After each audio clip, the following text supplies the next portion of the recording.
You were a being without a physical form. You were a being with a name, but with no form. But every one of you had an overwhelming desire to go into this new experience, to go to this place on earth, to feel what it was like to take on physical form. What an amazing reality. No longer just these, what you would now call light thoughts or airy feelings or non-physical reality, but now you could go into one of the deepest dimensions of all and not only observe it, but become embedded or embodied in it. You let go, you surrendered, and you allowed yourself to start descending down into this place called Earth. You were still a non-physical being, and it was still very, very uncomfortable being this tightly compressed and condensed. But yet that other part of you was just in absolute awe. This was your new playground. This was a spectacular expression of physical reality. And you allowed yourself now, through taking the deep breaths, to descend your energy closer and closer to Earth, until one day you got so close, become such a natural part of creation on Earth, that you were actually birthed into biological body. It was an amazing experience, feeling your spirit energies, your angel energies go through the gestation process, go through the physical birth, and now you were part of the biological life form on Earth. It was an amazing experience, feeling now this connected, but yet it was frightening, because now you were committed. You're no longer just the observer or the outsider. You were part of Earth. And in this precious moment, you had a very deep knowingness that it was going to be a long, long journey in physical form on Earth before you would ever be released from biology. To this day, this is a trauma point, a very, very important trauma point, because there has been a resistance or an anger as well as a love and acceptance. At times you love being human in physical form, and at times you feel it is the greatest prison that you have ever created for yourself. When you were birthed into biological form, there was also more forgetting of where you came from. Now you are part of Earth, and all those memories of your journey up to now were dissolving away. Remember, for the first time, peering out through physical eyes. And the first time, even while you were struggling to adjust to this biological body, but to be able to feel through the skin of that biological being that you had been birthed into, feeling the sensation of heat and cold like an angel never can do, and being able to smell, no longer just feeling the essence of the forests and the animals and the water, but to be able to smell a flower, and then to eat it, and to taste it. That first time you ever took a bite of food or tasted your mother's milk, how it seemed to explode within your biology, rejoicing and singing and bringing life into your biology. And then to be able to hear the sounds of nature like an angel never can do. If you could imagine, back in Lemuria, we had beings of all sizes and shapes, different brain structures, different cellular structures, but we began to focus in on certain types of species that we were basically refining for the purpose of carrying our spirit energy. There were no human forms at that time, nothing that you would now equate to the human body. But there was deliberate work, both from a biological, scientific standpoint, but also an energetic standpoint, to make the masculine body similar and the feminine bodies similar. So this went on, and the human body became quite standardized. Here you were as a now physical, mental being. Here you were becoming a product of your ancestors. A lot of it was energetically programmed in, some of it was deliberately programmed in, but that you would have this thing called the DNA that would remember the past, that would magnetically hold on to the past and bring it forth now into each successive reincarnation. It provided a platform. It gave some sense, I guess you would say. It gave some basis for who you were becoming. But at the same time, there was part of you, and there is part of you, that knows that's really not you. As a conscious being, you have embedded or infused a biological robot. That's all your body is a biological robot. You've infused it with consciousness, with spirit, soul, whatever you want to call it. It's been happening for a long, long time through the birth and life process, but there's this phenomena that occurs. There's the inception of the biological robot, which does not have the soul or spirit in it when it's conceived, or generally even when it's birthed. The inception, the infusion occurs usually at birth or in the months that follow birth, and going up to a point of even up to 21 years of age. I'll just talk here for a moment about the body, which in a sense is still a bit of a foreign object for you. You are angels. You are used to being pure energy beings. You're not used to having this chunk of matter all around you. But in order to come to this place called Earth, which was a place of matter, of very dense energy, you needed a physical body, a matter body to bring you here. You came to Earth indeed to help understand so many things on behalf of spirit, to understand how you could immerse yourself in a variety of different vibrational aspects. You came to Earth to place yourself in a slowed down vibration so that you could basically relive or re-experience things that had happened to you and to others a long time before you ever came to Earth, long before you had a physical body.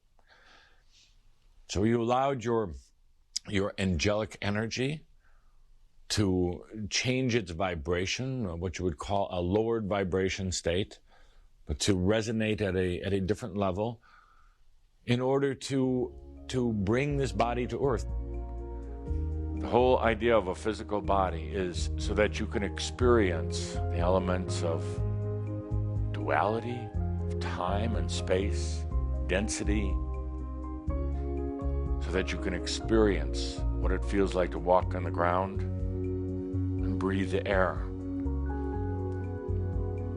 The body allows you to see a sunset, because through the human eyes, and through this sense of vision, through this beautiful physical part of you, your eyes, you can be in the world.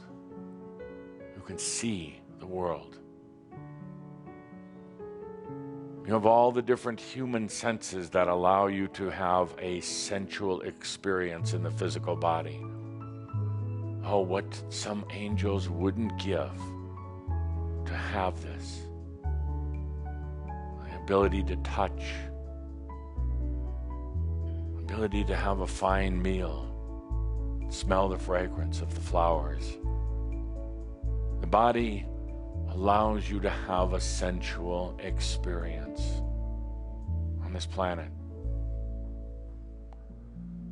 But the body also has been a source of consternation, threat, fear, disappointment.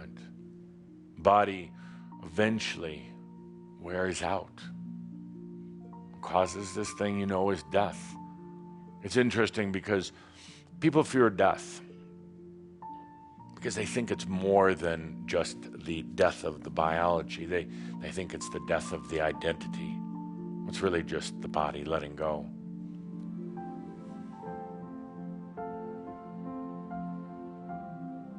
The body is actually essence. It's essence. In other words, what science will see as tissue and organs, bones. But at the core, the body is the essence. It's part of the I am, part of the body of consciousness. It's a way for the I am to be in deep experience. How amazing it was to allow ourselves to go so deep into experience that we ended up in physical reality. Perhaps the densest of all of the dimensions and the most real of all the dimensions. It allowed us to really take a look at ourselves, go through this very slowed down energy, take on different aspects that you now call lifetimes, play with energies in a way that the other angels can't. Do you know that even to this day, the angelic beings who have never been to earth are in such awe of those of us who have been there? They can't possibly imagine what it's like to be in the physical body, to touch another person, to eat food, to take it in. Oh, they can imagine. Angels have wonderful imaginations up to a point, and the point is actual experience, and nothing beats experience. There are many humans who think that when you cross over, you go to the other side, that everything is perfect, that the angels have better music, better food, better sex, whatever it happens to be. But I'm here to tell you that there's nothing like being a human, as long as you're allowing yourself to enjoy life. Nothing like the human music. It has far much more depth and compassion than angelic music, which tends to be a little bit airy. Human music tells the journey of your human experiences. Human food and nutrition goes direct into the body, feeds it. Up in the other realms, we just, as you might say, we eat light. That's not so much fun when you can really digest the food and feel it, feel that life force essence. When you can touch another person, when two angels meld together, it is a beautiful experience, but nothing like touching the flesh of another human. Angelic conversations are wonderful. We don't use language. It's a type of resonance. It's very universal. But when you get into your human languages, if you were to listen beyond the words, there is incredible depth and emotion and feeling in them that goes beyond just the language itself. The body is going through tremendous changes right now. You see, the body, the template for the body is millions and millions of years old. It really hasn't changed much at all since I would say the early to the mid days of Atlantis. The body has gone through a very, very slow evolution, desperately slow, boringly slow has the body evolved. So it really is not a whole lot different than it was 5,000, 10,000, even 200,000 years ago. Pretty much the same body. There's been a few refinements and a few changes, but really not much.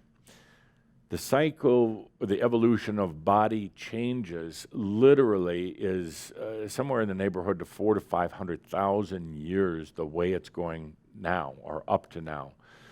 But that's rapidly changing. It started changing with the understanding of DNA. And it's now changing with the advent of technology that's going to allow people to replace body parts or eventually their whole body with things that are developed in a laboratory or a manufacturing plant, a printed body or printed body parts. Nothing wrong with that at all. It's actually facilitating a change. These changes are occurring so rapidly right now in the body and the mind, even though perhaps you still think it's slow, but it's changing so fast right now that it's causing a lot of conflict. And it's going to cause a lot of discussions between the religious groups and philosophical groups and those who are trying to hold on to old social standards versus those who are moving ahead with things like transhumanism. There's going to be a lot of debate about that.